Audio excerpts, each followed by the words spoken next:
ပေါက်ကရလုတ်ပြီးတော့ယူတော့မရှာနိုင်ပါဘူးသုံးဝင်တာလေးတစ်ခုပြောပြမယ်ကျွန်တော်တို့လိုစက်ရုံမေးတဲ့နဲ့လုတ်တဲ့လက်ဆက်သမားတွေမော်တာကွင်ဖတ်တဲ့လူတွေအနေနဲ့ကြုံတွေ့ရတဲ့ဖြစ်ပျက်တစ်ခုကမော်တာဘောဘဲတင်အဟောင်းကိုဖြုတ်ပြီးအတိတ်လဲလဲရတဲ့ခြေနေပါအဲ့ဒီမှာ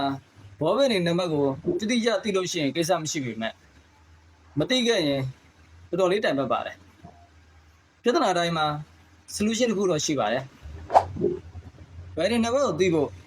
ဘယ်ဒီဟောင်းမှာနံပါတ်ကိုရှာကြည့်ရပါမယ်မတွေ့ခဲ့ဘူးဆိုရင်တော့ဘယ်ဒီအဟောင်းရဲ့အပြင်ချင်းအောက်သားတိုင်မီတာ OD အင်းသားတိုင်မီတာ ID ပြီးတော့ဘယ်ဒီရဲ့အထူ white စတာတို့ကိုတိုင်းတာရပါမယ်အတိုင်းတာတွေရရှိလာပြီဆိုရင်တော့ဥမာအနေနဲ့ပြောရရင်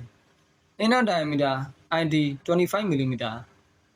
အောက်သားတိုင်မီတာ OD 52mm white က 15mm ရခဲ့သည်ဆိုပါစို့အဲ့ဒီရရှိလာတဲ့အတိုင်းအတာတွေကိုခွဲခဲမှာစာရိုက်ပြီးရှာနိုင်ပါတယ်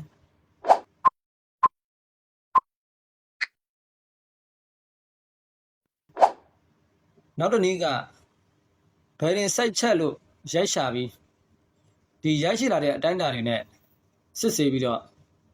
ဘယ်ရင်နံပါတ်ကိုရှာဖွေနိုင်ပါတယ်